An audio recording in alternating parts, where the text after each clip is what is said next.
નમો ભાગવતે વાસુદેવાય। છઠ્ઠા સ્કંદનો અધ્યાય 8મો। વિશ્વરૂપે ઇન્દ્રને નારાયણ કવચ કહ્યું। રાજાએ પૂછ્યું, હે શુકદેવજી, જે નારાયણ કવચથી ઇન્દ્રે શત્રુઓને જીત્યા હતા તે નારાયણ કવચ મને કહો। શુકદેવજી બોલ્યા, હે રાજા, સાંભળ।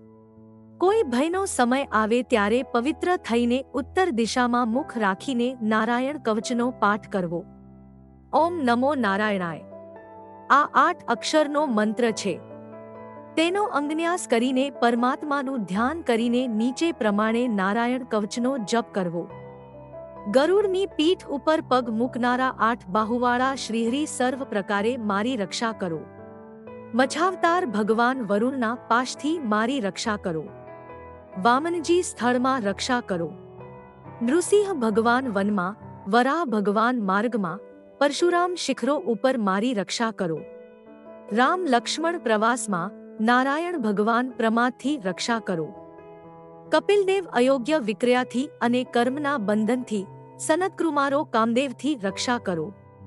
હયગ્રીવ દેવોની હાંસીથી, નારદ વિઘ્નોથી, ધન્વંતરી કુપથ્યથી, ઋષભદેવ કામક્રોધથી રક્ષા કરો। યજ્ઞરૂપ ભગવાન લોકાપવાદથી, બળભદ્ર મનુષ્યો સંબંધી કલેશથી, શેષ નાગ સર્પોથી અને બુદ્ધ ભગવાન પાખંડીઓથી મારી રક્ષા કરો। વેદ વ્યાસ અજ્ઞાથી, કલ્કી પ્રભુ કળિયુગથી રક્ષા કરો। કેશવ ભગવાન પ્રભાતમાં મારી રક્ષા કરો। ગોવિંદ ભગવાન પ્રાતઃકાળના 3 મુહૂર્તમાં મારી રક્ષા કરો। નારાયણ સવારમાં, વિષ્ણુ મધ્યાહને, મધુસૂદન અપરાણે મારી રક્ષા કરો। માધવ ભગવાન સાયંકાળે, ઋષિકેશ પ્રદોષકાળે, પદ્મનાભ અર્ધી રાતે, ઈશ પ્રભુ પાછલી રાતે, જનાર્દન પ્રાતઃકાળે, દામોદર સર્વ સંધ્યાઓમાં, વિશ્વેશ્વર પ્રભાતમાં મારી રક્ષા કરો। હે ભગવાનના ચક્ર, અગ્નિની માફક મારા શત્રુ સૈન્યને બાળી દે। હે ગદે, તું મારા શત્રુઓના હૃદયોને કંપાવી નાખ। હે ઢાલ, તું મારા શત્રુઓના નેત્રોને ઢાંકી દે। ગ્રહ, કેતુ, મનુષ્ય અને સર્પાદિથી જે ભય થવાનો હોય તે સર્વ આ ભગવાનના નામરૂપી અસ્ત્રથી તત્કાળ નાશ પામો।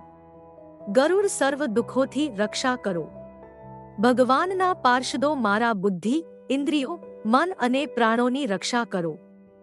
મારા સર્વ ઉપદ્રવો ભગવાનના નામ સ્મરણથી નાશ પામો।